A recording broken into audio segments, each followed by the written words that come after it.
Welcome back, everybody, to another episode of My Name is Dad, and we are on, I believe, part 4 of the Who I Am, a multi-part series. Just want to introduce myself again. My name is Brandon Benson. This podcast you can find exclusively on Spotify. It's on Spotify because it's for free. I can upload this for free. I don't have to pay anybody to do it. And our one sponsor is myself, which is Point P Grading and Turfgrass Maintenance, LLC, located in the Phoenix, Arizona area. We could do grading. We do a lot of irrigation work. We can troubleshoot your sprinkler system at your home. We can add or subtract or design you an irrigation system. We can grade out your backyard. We can grade your driveway. We can grade your sports field. Look us up at pointpgrading.com, and then you can send an email at pointpgrading@gmail.com. All right, where we left off, we were kind of wrapping up my junior year and all my sort of junior year trouble and run-ins with the law. So kind of where we left off, I have a new girlfriend. We're going to call her Miss Scarlett. She was a very beautiful woman. I spent a lot of time at her house, basically just because I was on probation and, you know, she was my new girlfriend, and I spent a lot of time at her house, just hanging out after school. I think I would give her a ride home after school and stuff like that. But basically, I think I started my probation. It was in February, and it was 6 months. So it would have been probably like middle of July when I was going to get off probation. I can't quite remember at the end of that junior year if we went to prom or not. If we did, I think we did, but it wasn't. I think it was out like at the Navy base or something like that. Maybe that was winter formal. I can't remember. But if we did, it wasn't that very memorable because, again, I would have been home by 10, and I definitely was not trying to get into trouble or anything like that. I did still spend some time with my friends, like after school. I could hang out, and we would go to the drive-in theater still. But again, I had to be home by 10, and only one night on the weekend. But I hung out with some of my friends after school and stuff, and we would go get some food and stuff like that.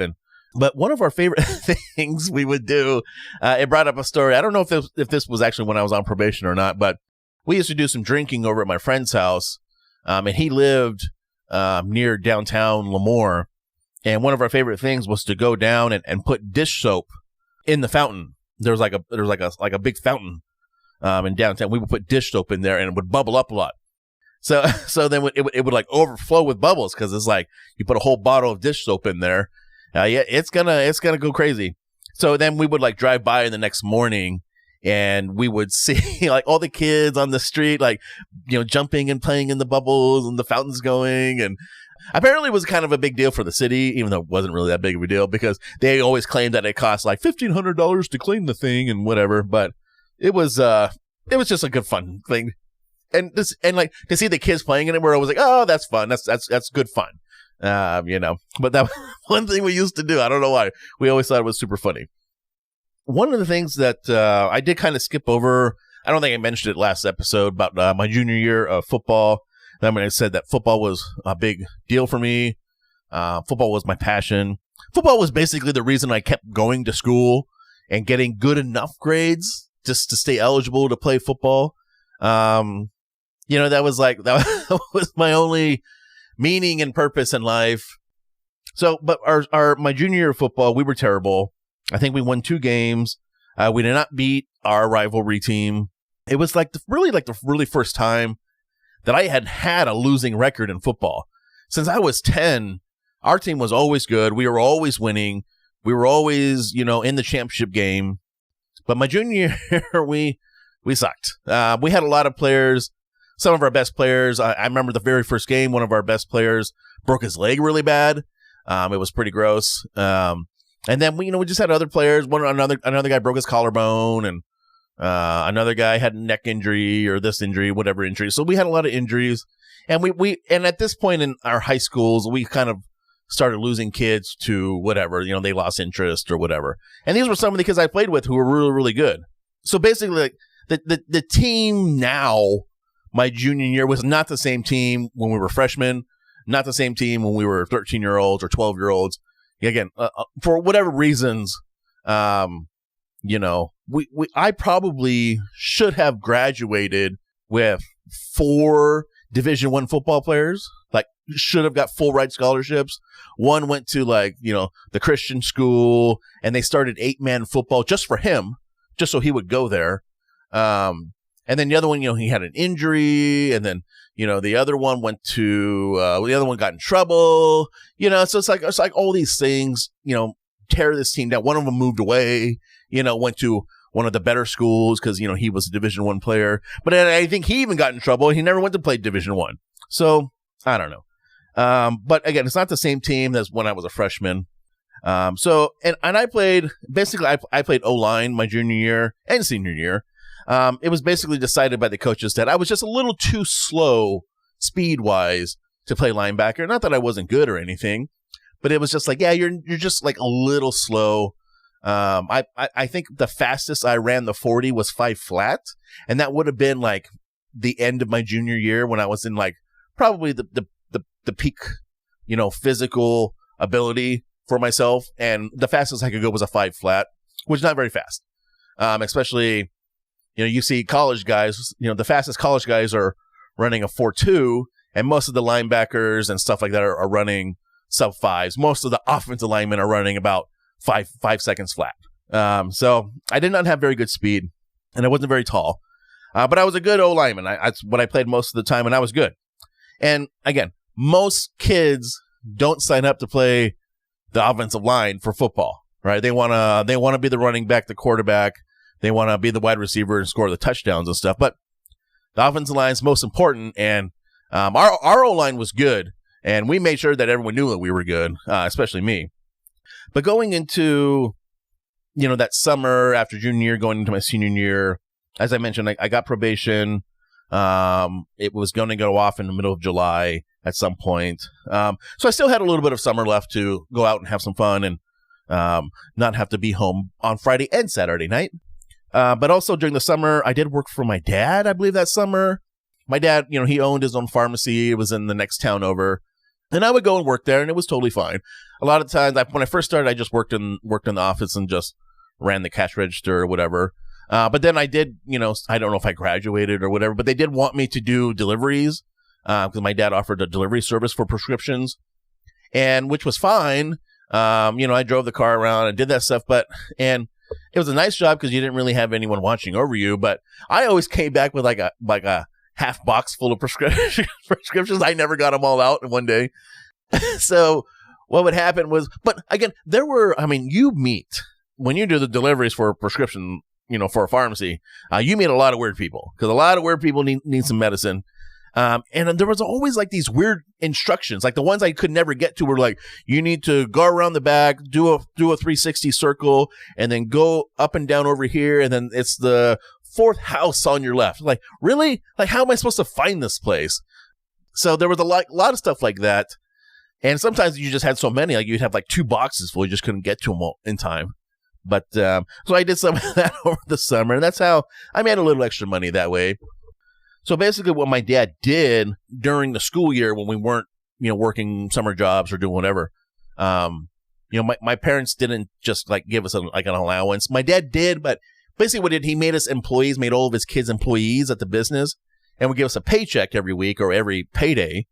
And that was basically our money to buy gas, to buy our lunch money and stuff like that. And then basically it was on us. If we wanted to try to save some of that money and use it for the weekend to go to the movie theater, the drive-in theater, whatever it was, then that was on us to buy a cheap lunch or not drive so much during the week to save a little money to go out that weekend.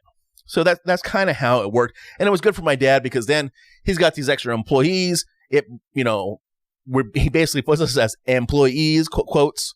And then it brings down the expenses for his business, and it makes it look like that he has these employees and, it's better for taxes and all that stuff. After I got off probation, this is middle of July, whatever, there were lots of trips to the drive-in and, hanging out with my friends and us doing stupid stuff. But I was really anxious to get back over to Pismo because we always had a lot of fun over there. And I remember, this reminds me of a time where we would go to, if you're from the Central Valley, there was always the Portuguese Festa, right? That's what they called it. And they would have Portuguese Festas like all during the summer in like every town. But then the big one, the one at the end, was always in Pismo. And this was always like right before the new school year started. So it's like late August or middle of August, something like that. It's not Labor Day weekend, but it's, we're getting somewhere in August, and there would always be the Portuguese Festa in Pismo, and, all the Portuguese would go over there and, have a good time and everything. But most of all of them stayed in town. They all had hotels and stuff. But, people like me, we would go and camp out on the beach. So me and my friends decided this is what we're going to do. We're going to go for the Portuguese Festa, because I think even one of my friends, man, had a girlfriend who was Portuguese, and she was in the Festa or something like that, whatever. So we go, and we're young, dumb guys. We go, we basically have we have the big orange truck. We have some firewood. We have an ice chest, mostly full of beer, a little bit of water, and we have a tent and some sleeping bags. That's all we had. We didn't have anything. We didn't have chairs. We didn't have anything. I don't even know what we ate. I don't know what food we brought, or if we brought food, or if we just went into town to eat. I don't even remember, but we always had beer, and we had a tent and a couple sleeping bags, and that's all we had. So what happens is we're there, and I had a small tent. It wasn't like a big tent or nothing. So, but for whatever reasons, I was like, I'm sleeping in the tent, guys. Like, I'm telling you, I brought this tent as my tent. I'm sleeping in the tent. And I was like, you guys, we can cram in there. I don't care. They're like, no. So my one friend slept in the truck, I believe. And then the other one, he wanted to sleep next to the fire, because we're on the beach here, and it gets cold at night, right? It's cold and kind of damp and stuff. And so he was like, I'm just going to sleep next to the fire. It'll be nice. So, of course, you can kind of see where this is going, that my friend, during the night, he had got a little too close to the fire. He kind of rolled into it, and it caught like his feet on fire. Like the sleeping bag caught on fire at his feet, and like burned his foot pretty good. To the point where his toes looked like grapes. They had like blistered and swelled, were all swollen and stuff, and they looked like grapes. It was pretty nasty. But he was like, he wakes up in the middle of the night hooting and hollering, oh my God, my foot's on fire. And it's like, the sleeping bag, like nylon, kind of like melted to him a little bit and stuff. It was kind of funny. But he was kind of hurt. And I remember he put his foot in the ice chest and just like kept his foot in the ice chest like all morning. It was pretty funny. But the last day we were there, so we probably went like a Friday, Saturday, then come home Sunday. And the last day we were there, it's like Sunday morning, and we took the truck out just to drive around a little bit. Maybe we went and got some breakfast. I don't even remember. But my other friend had like thrown a full soda can or a beer can, like unopened, into our fire. It wasn't like a big fire, but it was still hot and stuff. So I didn't know this had happened, but we left, and we went to go get breakfast or driving around, do whatever. And then when we come back, our tent is down, and and like the neighbors who were kind of camped next to us, like come over and were like, hey, there was like a little bit of an explosion, and the coals kind of blew up, and it caught the tent on fire, and we were like, what the hell are you talking about? So apparently this full can of soda or beer was in the fire. It was like, and it like popped. It like blew up because it got so hot, and it like burst like coals everywhere. And like coals like went on the tent, and the tent caught on fire, and and the people saw it, so the neighbors came over and they're like, "Oh, someone burned their foot because they stepped on a coal." And I was like, "What? This is crazy." So basically, after that, we were like, "Okay, we had enough. There's too many fires problems with this, so we're just gonna go home." So we just packed up our stuff. we went home after my friend burned his foot, and then we burned the tent down. So going into my senior year, I still have the big orange truck. And if you kind of remember from last episode, I believe it was last episode I talked about the high school had started this initiative that character counts. And you would see posters all over school about it. Characters counts, blah, blah, blah. And I was public enemy number one for whatever reason. So my senior year going into my younger sister was now a freshman. So when I was a freshman, my older sister was a junior. We were 2 years apart, but me and my younger sister, we were 3 years apart. So I was a senior, she was a freshman, and I would drive her to school. And my sister was a gymnast. So she did gymnastics, and she was like the girls you see on the Olympics. But she wasn't an Olympian, but she did gymnastics. And she had something wrong with her feet, something with the bones in her feet. Like there were supposed to be two bones, but it was fused together, one bone, so it had to break the bone or something like that. I don't know. But she had surgery on her feet at the beginning of the school year or whatever. And because of the surgery, she was on crutches, and she had a handicap. She got a handicap placard, because she's on crutches, she had surgery.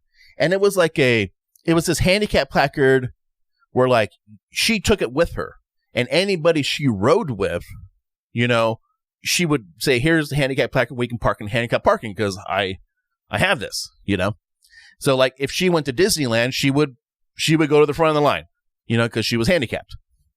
So they give it to me. I'm driving her to school.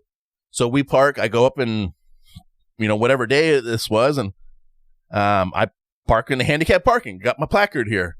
Oh, well, this sends the school, all the administration, everybody. They just go into a frenzy, and they pull me out of class, and they're like talking to me. And I'm like, look, I don't know what you guys are complaining about. My sister's got surgery. She's got the handicap placard. It's perfectly legal. That's a perfectly legal vehicle. Like, I don't understand. I don't understand why this is such a big deal. Well, they tell me that, the on-site, like the school police officer says that you don't have the right to park there. And we don't really believe that your sister is handicapped if she can get in and out of your big orange truck. Like, well, my sister is a gymnast, so she can, she does the most pull-ups in this entire fucking school, and she can flip up and down and do all this shit. Like, she can get in the truck pretty easy, trust me, But so basically, we kind of agreed that I could pull up there and drop her off, but then I would have to park in the parking lot, which again is bullshit. I had the handicap placard. That's what it's there for. Whatever, right? And part of the problem is that they were building like a new gym. So the closest parking lot was closed for like building equipment, but they obviously couldn't block the handicap parking. But so all the other students parked in the next little spot down.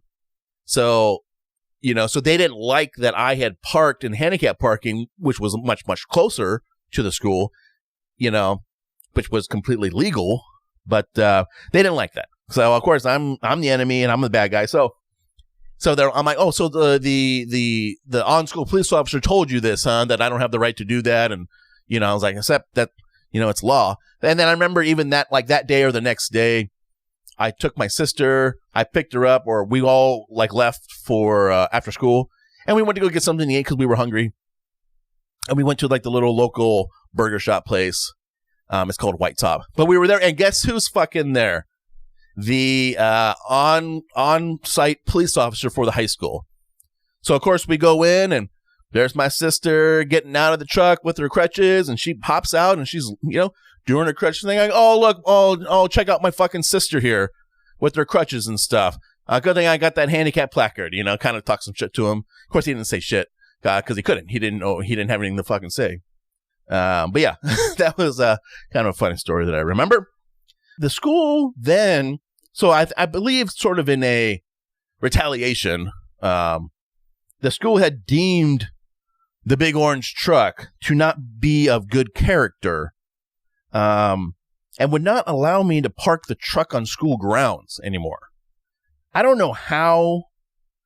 I don't know what law or rule. They can just fucking make up rules as they go along, but they said that my truck could not be parked on school grounds anymore. Public high school parking lot. Couldn't park it there anymore. So I would have to park across the street in front of someone's house or something like that. And I'd just be like, really? These people are trying to like limit my education somehow? I don't know. I don't know what they were just clearly just retaliating against me. Because again, I'm public enemy number one for whatever reason, that I don't have good character. But so I basically but I had to do this, right? Because I didn't want my truck to get towed. It just caused more problems for me and everything. And they were going to call and get my truck towed. I tell you that right now. So I think just after a while, I think just me and my parents, we just sort of just got tired of fighting the battle of the big orange truck. And I think we would just kind of like, this thing has brought more problems than good for us. So we ended up just selling the big orange truck. And then I think I think it was like a 1996, like Ford F-350. It was a crew cab, but not a dually. So it was single real wheels back there. And it was like the long bed. It had the 460 big block engine in it, and we basically bought it stock from like some farmer or something like that.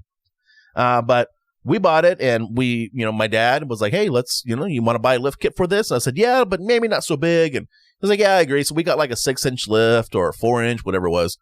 And me and my buddies, we spent a weekend, we put that thing on, and the next couple of days, I drove around with like stock tires the first couple of days. And my dad's like, I got an appointment down at the tire shop. Go down and get some tires, pick out whatever you want, and, go from there. So I did. And so I had a new truck that was huge. It was so long, this truck. It would definitely like stick out like in any parking lot. Like it would be like, feels like it was like halfway sticking out to the road, any parking lot like that. But really, this truck, it really did make life easier for me. It was definitely more reliable. It definitely wasn't as flashy. It just looked like another farming truck kind of stuff. So a lot of the police then eventually just sort of ended up leaving me alone after that because I didn't have the big orange truck, whatever. So it actually probably was for the best to get rid of that thing. So let's just quickly let's just quickly again talk about football. Senior year football, we talked about my junior year at the beginning of the episode, but let's talk about senior year. Basically, we were terrible again, maybe even worse. We were 1-9. Again, all of our Division I players were either injured, not playing, moved, or playing for a different school at this point. So our team was definitely not that good. I played left guard.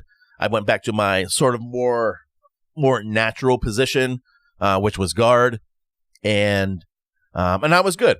Again, I was 5'8". I was 5'8" as a freshman, and I was 5'8" when I was a senior. I was in short, stocky kid, but basically, once you get a little tape on you, the other teams who are scouting you, they would see how short I was. I'm clearly a foot shorter than everyone else on the fucking offensive line, and they would put their biggest, tallest, biggest player against me. And they just thought that this kid was just going to mow me over. But every time, most of the time, I just kicked their fucking ass. And the coaches would always, every week, they'd be like, oh, they got this person, 6'5", 350 pounds, blah, blah, blah, blah. You think you can handle it? I'm like, look, the bigger they are, I tell you what, the one thing I'm not going to do, I ain't going to miss that block. I'm going to hit that motherfucker, And they're like, okay, and then again, I'd go out there and just, do all my, I was sort of a dirty football player, so I would use all my tricks and do all my dirty stuff, and I'd handle business, So basically, I think that's how I basically earned my senior year. I earned second team all league or second team all conference, whatever they called it, which was like if you're like first team all American or second team all American, but this is more just like localized for your football league, whatever. So I was second team all conference. For O-line, and I was really proud of that. I remember the head coach came up to me and was like, he didn't announce it to anybody, but he just walked up to me and was like, hey, I just want to shake your hand and say congratulations, you're second team all conference. I was like, oh, cool, thank you. I'm sure there's maybe some newspaper article that has it listed somewhere, but I don't know. But again, at the last football game that I played, against the rivals, I knew in that game that it was my last game. I knew that I don't think there's a future for me playing sports. Let's put it that way. I didn't want to. I wanted to play college football, but no one wanted me. No one wants a 5'8", slow, stocky football player. Even though I tried, and I hoped for the growth spurt that never came. But I just knew that it ain't gonna happen. Maybe I could have went and played community college football, but again, I'd still be the short fat kid on the team, whatever. So I just kind of knew my last game of high school football. That was my last playing days of football. And it was very sad for me. It hurt a lot that I knew. Like, I sort of knew that realization. And I always said, I'll play somewhere, but I want someone to kind of want me. I don't want to. I had every year. I said I tell my son every year I had to earn my starting spot every year, except for 2 years, and that was when I was a 12-year-old on the 10 to 12-year-old team, and then when I was a senior in high school. Every other year before that, I had to earn and crawl, and I'd not beg, but I had to earn my playing time. And I think I don't know. I think I just maybe didn't want to keep doing that. I just wanted somebody to want me to be on their team. And I knew that wasn't going to happen being 5'8". So football ends. And really, during the rest of the school year, I didn't really, like I said, that football was my motivation to go to school and do good enough. At that point, after football, I just was like, I just want to graduate. And, I basically had enough credits except for all my required classes that you still have to do. Like, you have to have 4 years of English. So I had to pass English and had to pass government or economics, whatever it was. But basically, I think all my electives were already done and taken care of. So I just focused on those couple classes that I had to have, and the other ones I didn't care. So I think I graduated with like a 1.5 GPA, but that was because I got Fs in 4 classes and I passed 3 classes. But that's all I cared about. I just cared about graduating. I didn't care about my GPA. I didn't care. I really didn't have a plan going into, after graduation. I didn't know what I wanted to do. I always just kind of would tell people like, maybe I'll be a teacher so I can coach football. But I didn't really have a plan for that, or I didn't really care, or I wasn't really serious. I just didn't know what I wanted to do. So, but I still had my girlfriend, Miss Scarlett. And I think the second semester, the spring semester of my senior year, she was already doing this, but she was a teacher's aide, and it was like something you could do, and you could take it like as a class. It was like community service or something. I think it's required now, but at the time it wasn't for me. So she was a teacher aide for one of the elementary schools and a kindergarten class, and she was like, "Oh, you should come do this with me," blah blah blah, and I was like, I didn't care. And I think because I had weightlifting first period and I was looking to do something else that period. So I was like, okay, I'll do that. So I got signed up, and you have to get like the teacher permission. So I was the other teacher aide for the other kindergarten teacher. So it was like at one of the elementary schools at 2 kindergarten classes, she was a teacher aide for one kindergarten class and I was a teacher aide for the other one. And it was really kind of like a lot of fun. And, since we were both going to the same elementary school, she would ride with me, or I'd pick her up for school and we'd go over there for first period. And I remember I didn't really do much at this kindergarten class, except, I just kind of helped some of the kids find some stuff, or most of the time I just did whatever the schoolwork they were doing, and they were always like coloring a picture or doing the alphabet or something like that. And I would just do the work with them and be like, oh yeah, kind of help them out or whatever. And I would sit at different tables. And I remember at the end of the year that the teacher had put all my work together that I had done with the students, and like made like a big folder. And then, my last day, she like presented it to the class and like, oh, this is Brandon's, all of his work. And all the kids laughed, and, all the colorings and, all the alphabet work that we did all together. It was kind of a fun, sort of funny moment. And then me and Miss Scarlett, we went to the prom, and we had a good time. I think this one she loved to go to Red Lobster, so I'm pretty sure we went to Red Lobster for dinner. And then I think the prom was in Visalia that year. So, it was fun and nice. And I think I got like a hotel room for us to stay in that night and stuff. And it was nice. It was a very nice prom. I'm sure we have some good pictures and, some good memories and stuff. And then I graduated high school. Would have been early June. So in California, they usually graduate like the first week of June. My parents probably sighed a huge sigh of relief that I graduated. I did it. I remember it was a lot of fun. Sober grad was fun. And I think that is probably where we're going to stop this episode. And we'll pick up from there on the next episode. And we'll get into after high school, and things get even maybe crazier, maybe more exciting. I don't know. We'll see. There's definitely still a lot of more fun stories to come. And I will see you on the next episode of My Name is Dad. And remember, This episode is on Spotify exclusively, so you can find us there. And thank you for listening.